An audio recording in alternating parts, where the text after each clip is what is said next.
So, hi friends, this is Shomik Bishas.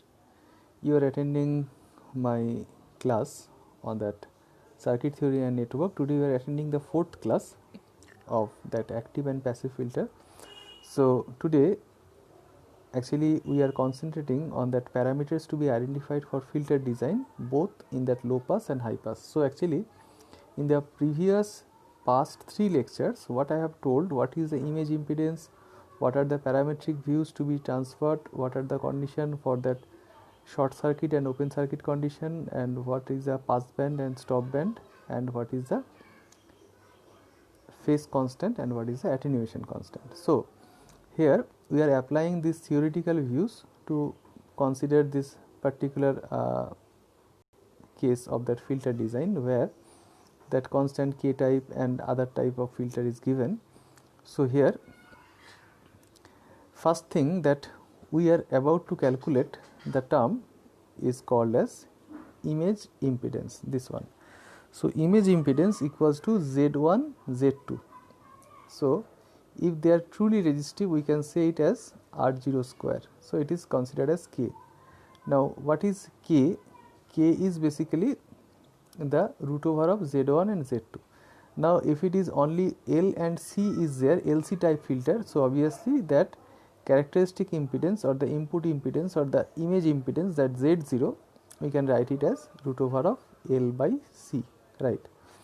Now so the image impedance, how we have to write and how we have to calculate for LC type, it is clear to you. If it is something, if both are L type, so what is the final value? It is omega square L, so omega root L.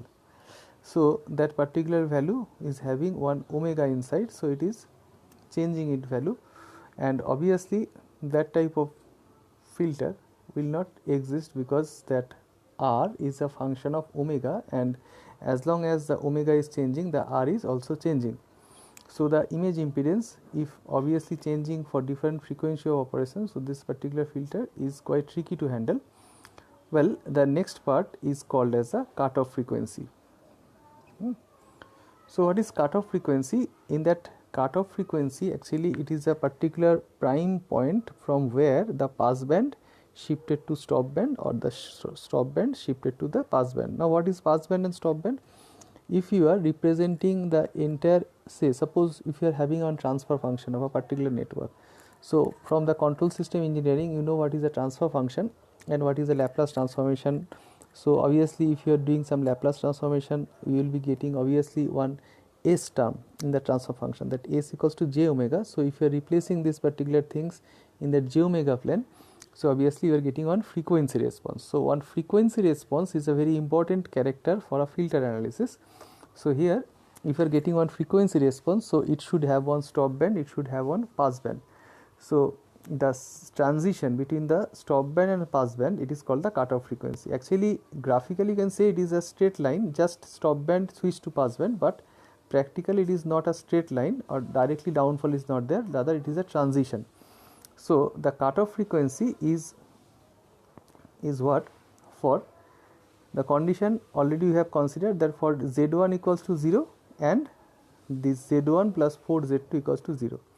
For Z1 equals to 0, we know that omega c equals to 0, okay, and fc equals to 0, but for Z1 plus 4Z2 equals to 0, we will be getting that j omega l plus 1 by j omega c equals to 0. So fc equals to 1 by pi root over LC.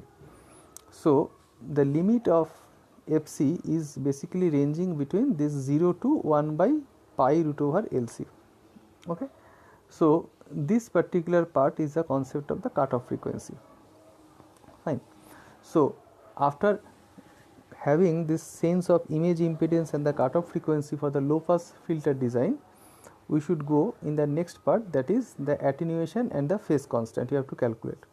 Now already I have shown you that the pass band and the stop band, you should have that alpha equals to 0, it is a pass band, and stop band equals to alpha equals to this. So now the Z1 and Z2 value is known to you, you are just putting this value inside. So obviously it remained as that f by fc. Why? Because you can easily calculate that what is the value of Z1 and Z2 if you are putting this value Z1 and Z2. So it is omega L and j omega c. So obviously omega will be cancelled and L by 4c, so obviously it is that fc can be easily put inside this particular one.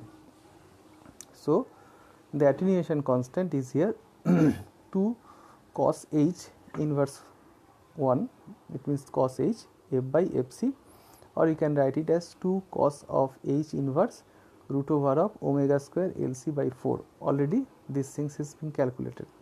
Now what is the phase constant? Now the phase constant is basically, as you can see that already I have discussed in my previous lecture, that in that phase constant the stop band is located as beta equals to pi. So in that pass band, you know that beta equals to 2 sine inverse 2 sine h hyperbolic function, so 2 sine h inverse root over of z1 by 4 z2. So obviously it can be given as 2 sine inverse of this, that f by fc. So this one f by fc sine inverse, that is equals to the pass band. Okay, now we have to find out the characteristic impedance right here. So already it is z1 z2 into 1 plus z1 z2, because zsc and zoc if you are multiplying and root, then it is a zot.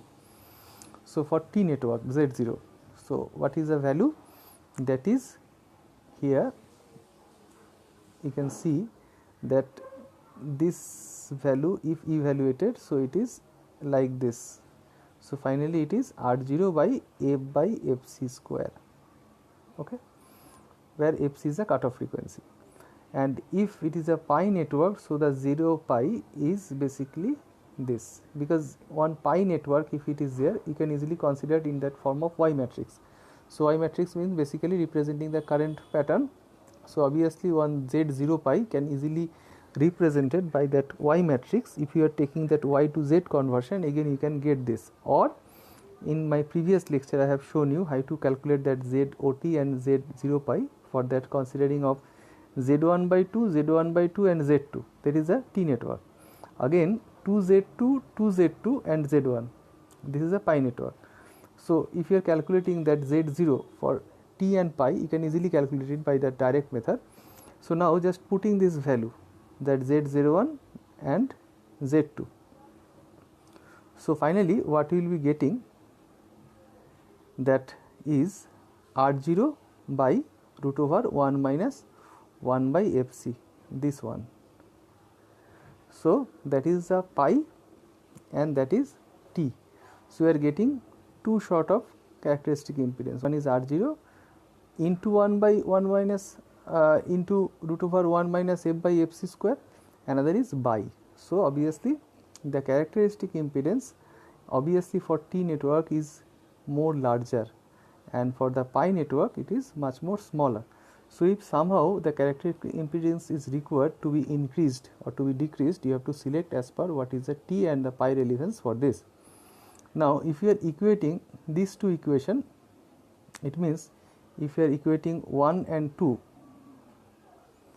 so that 1 and 2 if you are equating, so that fc is given and here it is lc given. So by this, that the help of these two, if you are multiplying this, so obviously L into pi, that is equals to fc r0. So in the same way, that what is the value of that L, say it is pi fc, that is r0, that is h. So finally that value we have calculated for L for low pass filter, it is this. And what is C, you can easily calculate it, just instead of multiplying you should divide it, and finally you will be getting that C equals to 1 by pi, that 1 by fc multiplied with 1 by r0. So 1 by pi fc r0 farad, that is equals to f, and that is equals to L. So you have to give this value accordingly, otherwise the filter will not work. So finally I mentioned it right here, where R0 is the characteristic impedance and image and constant k value is supplied. So how the filter will look like, just see this, that here it is Z1 by 2, Z1 by 2, Z2, that is you can say here it is L2 right here, and this is Z1 by 2, this is Z1 by 2, that is Z2. Now you have to consider in the other way, what is that is Z2 by 2, that is Z2 by 2, that is 2Z1, it means L. So it is a pi model, it is a T model.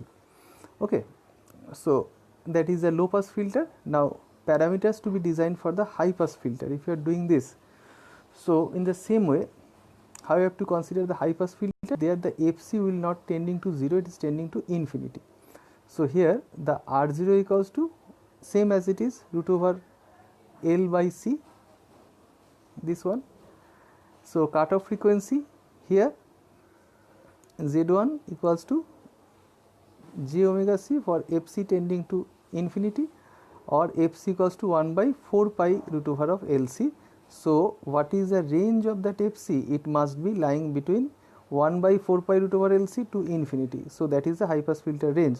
So what is the attenuation constant here? For the pass band alpha equals to 0, and for the stop band alpha equals to this, that is 2 cos inverse Fc by F, and that alpha equals to 0. So what is the attenuation constant for that low pass? Here it is this cos inverse H F by Fc. Here for that high pass it is, you can say that is cos inverse Fc by F. Okay, that is F by Fc, so it is Fc by F, and beta equals to 2 sin inverse Fc by F, whereas the beta for the low pass you can see that is F by Fc. So just reverse of this. So alpha and beta is just a reverse in that case of high pass and low pass filter. So you have to put alpha equals to 0. So finally find it out the pass band, and the stop band has to be given like this. So what is the characteristic impedance? Here that F by Fc is just reverse. So you can see this, it is F by Fc R0 for T and pi. Here for T and pi it is Z0T and Z0 pi, that I want to mean right here. In this particular equation you can see this is Fc by F instead of F by Fc. In the second case it is also same, that is Fc by F here. So the pi network, the pi and T network for the high pass filter is characteristics like in this way. So the question may arise that if this is so what is the construction for this? You can easily see this diagram, and there say L and C can be easily calculated. What is the value of L and C? Right here we have already calculated that L equals to this K and 1 by this. So it is a constant K type filter. K equals to what? Root over Z1 Z2. So it is can be easily calculated having that K value. So omega L and omega C, so K equals to root over L by C. Just put this value of K and you will be getting easily what is the value of L and what is the value of C. So what is the consideration of that high pass network? So it can be easily constructed in the pi and T proportion. So if you are considering that pi proportion, it like this, C 2L 2L. So what is the value of L? You are finding out by this method what is the value of C. Just put this in a pi form, you will be getting the pi network. In the case of T network, the C will be doubled here, 2C, here 2C, and that L, what is 2L, right here is L. So the same value can be implemented to this to get that T network, or you can take some Z transformation, you should take some Z parameter or Y parameter transformation on this particular one. You will be getting easily what is the design schematic of that high pass filter in that pi and T formation. So in the next class we will start from that active filter over the passive filter, and what is the active filter, how the mathematical problem is done on the active filter. So thank you very much, and see you all in my early class for the last lecture on that active filter over the passive filter, and that is the end of all. So in future I will add more mathematical example on that worked out mathematical example. You may better find out in my class lectures or in YouTube also, that I will publish many more mathematical problem on that active and passive filter. But the basic things, how to solve the problems which is coming from active filter or the passive filter, the basic rule is this, that either you have to do one low pass or high pass filter. I am not going much more deeper of that Chebyshev and Butterworth filter, But if you are doing this, these things are samely dependent on that pi type or like L type or the T type filter. So be with me and find all of you early next in my next class. Thank you very much.